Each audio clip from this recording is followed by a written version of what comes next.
Untuk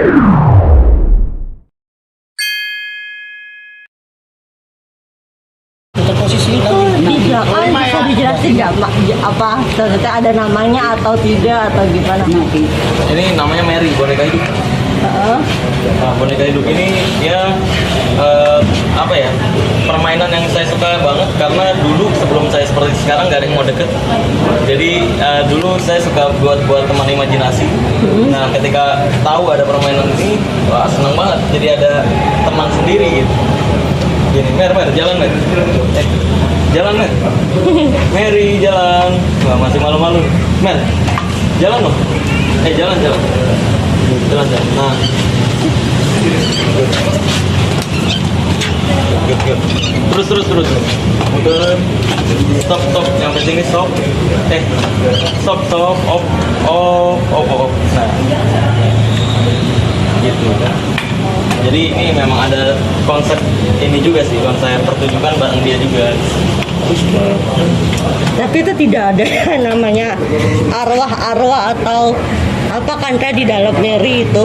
Ya kalau saya mau membodohi sih ya saya bisa bilang ada arwahnya. Cuma saya nggak tega. Kalau masyarakat Indonesia lebih suka bilang ya hiburan, teknik yang saya pelajari 2 bulan untuk seolah-olah hidup gitu. Oke. Kak, ada nggak sih beberapa trik sulap mungkin yang kamu benar-benar ingin dalami sampai sekarang, maksudnya mungkin agak sulit atau gimana gitu? Sulap yang Kamu ingin dalami? Nggak ada sih.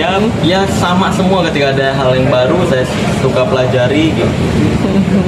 Kak, kamu udah nonton vlognya Denny Sumargo kan yang sama Gus? Yang mana? Yang kemarin datang sama Gus yang ada beberapa benda gaib itu. Itu menurut kamu gimana sih Kak? Loh itu kan udah terbongkar di podcastnya Dr. Richard Lee kan, krunya ada yang naruhin. Tonton aja di podcastnya Dr. Richard Lee, di situ terlihat jelas krunya yang menaruh. Cuma kalau pas Densu katanya kebetulan yang di bagian itu CCTV nggak sampai ini tersorot gitu, makanya nggak bisa diekspos seperti Dr. Richard Lee yang mengekspos. Oke. Yeah. Kebohongan publik dong menurut kamu atau seperti apa? Kebohongan publik kan menurut kamu? Dia kalau nganggapnya itu hiburan, saya nggak mau mempermasalahkan. Hiburan seperti itu dalam dunia magic disebutnya bizarre magic. Bizarre itu hal-hal keajaiban yang seolah-olah disangkut pautkan dengan goib. Saya pribadi sih kalau kayak gitu kan nggak ada yang dirugikan kan. Orang yang mau nonton percayanya apa ya terserah, nggak nonton juga terserah. Ya itu saya nggak mau permasalahkan tentang hiburan lah. Semua hiburan kan bohongan, iya kan? Spiderman bohongan kan? Superman bohongan kan? Nah, saya pribadi nggak mau permasalahkan kalau memang hiburan. Yang saya permasalahkan itu orang-orang yang membuat konten hiburan semacam itu, terus di deskripsinya ditulisin terima transfer penyakit ke kelapa, terima transfer penyakit ke kambing. Nah, terus ujung-ujungnya ketika orang ada yang mau datang konsultasi aja bayar. Nah ini kan yang bahaya. Ini udah bukan lagi hiburan kalau udah kayak gitu. Dulu itu zaman dulu tuh saya pas bongkar bulu perindu tuh saya gituin dukun-dukun. banyak kan orang dukun-dukun yang merasa bahwa lu ngomongnya soal dukun. Kenapa bukan oknum dukun gitu loh. Tapi lu kan bilang yang dukun cabul. Iya. Coba jelasin kenapa lu bilang dukun-dukun gitu loh. Iya. Bukannya oknum gitu. Iya, kembali lagi dukun sekarang udah ganti arti. Jadi dukun yang sok tahu tentang hal goib. Buktinya apa? Banyak yang nanya ke saya, nggak ada lagi yang nanya dukun pijit gimana, dukun bayi gimana, nggak ada yang nanya gitu. Yang nanya adalah dukun santet kayak gimana, Sel? Dukun pelet beneran nggak? Dukun penglaris beneran nggak? Dukun pesugihan beneran nggak? Kayak gitu. Makanya daripada saya bilang dukun penglaris, dukun pesugihan, dukun pelet, dukun santet, dukun yang kirim-kiriman, dukun pengobatan yang transfer ke kelapa, dukun yang pengobatan transfer ke kambing, dukun yang tasbih bisa berubah warna, kan kepanjangan kalau saya nyebut kayak gitu satu persatu. Makanya saya bilang dukun itu cuma ada dua, kalau nggak nipu ya cabul. Terus dukun yang saya maksud itu bukan yang pengobat tradisional seperti dukun bayi, tapi dukun dukun yang sok tahu tentang hal goib. Itu berkali-kali saya udah ucapin di channel YouTube saya. Jadi aneh, memang ada orang-orang yang berusaha menggoreng gitu. Seolah-olah yang saya bahas dukun bayi, dukun pijit. Bahkan di komentar saya tuh, dukun bayi, dukun pijit, dukun totok syaraf dan sebagainya, dukun yang pengobat tradisional ya, yang aslinya, itu banyak komentar juga.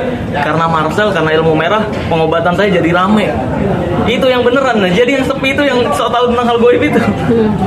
Yang saya bongkar-bongkarin. Kak Marcel diajak tabayun sama Gus Samsudin sendiri sudah menanggapi belum atau merespon, karena katanya untuk bermaafan gitu Gus Belum, Samsudin.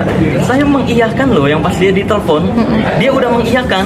Dia udah, ya Mas Marcel, nanti kalau misalkan ini kalau saya puterin, kalau misalkan dia bilang saya bisa nih puterin rekamannya, ayo dong puterin secara full kalau berani. Kalau dia bilang silahkan Marcel puterin, saya puterin di media nanti.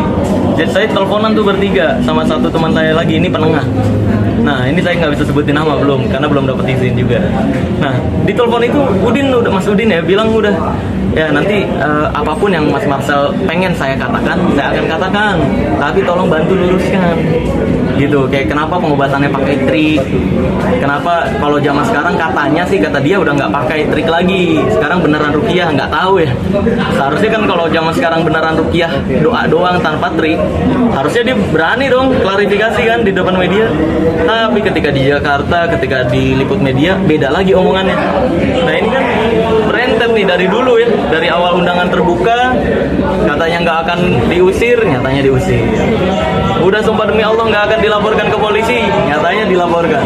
Ini kan Allah ingin menunjukkan bahwa omongan dia tidak bisa dipercaya gitu. Itu sih yang saya tangkap dari skenario yang Allah Azza wa Jalla buat ini. Kak Marcel mungkin mereka juga kan membongkar identitas. Dari kamu sendiri tanggapannya ada nggak? Bongkar identitas, ya kembali lagi kan dia bilang identitas saya ini privacy ya, privacy. Saya udah kasih lihat kayak gitu, mereka mengiyakan, tapi nyatanya dibongkar ya. Kembali lagi Allah Azza wa Jalla ingin menunjukkan bahwa omongan mereka tidak bisa dipercaya, bahwa mereka pembohong gitu. Udah.